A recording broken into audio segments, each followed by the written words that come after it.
Hello everyone, Banyuki here again, and I am looking at my newest purchase. It is a Samsung 55-inch Q8FN. This does have local dimming.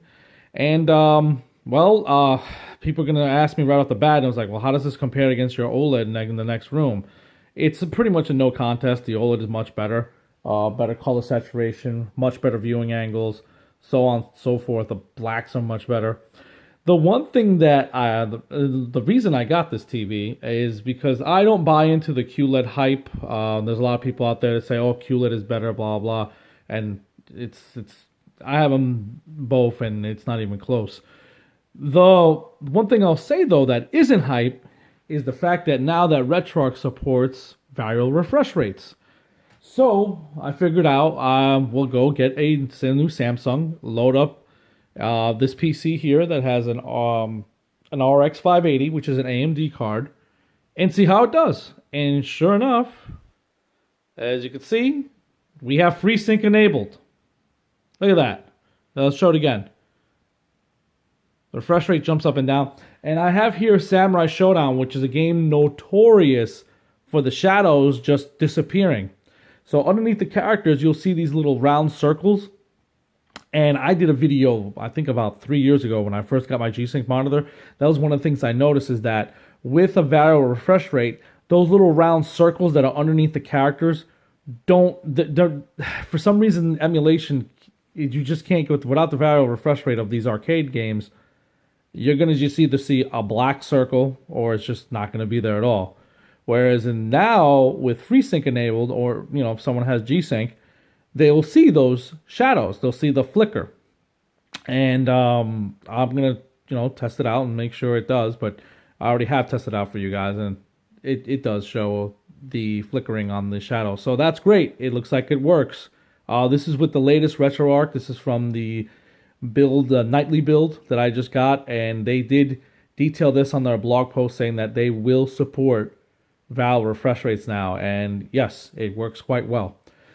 So everyone out there, how else does the Samsung? It's a decent LCD TV. Is it the best one out there? I don't think so. At least not this model. Maybe there's the Q9 that people say is really decent. It's also very expensive. For the same money, you're better off just buying an OLED TV. I guess the people who worry about daytime viewing.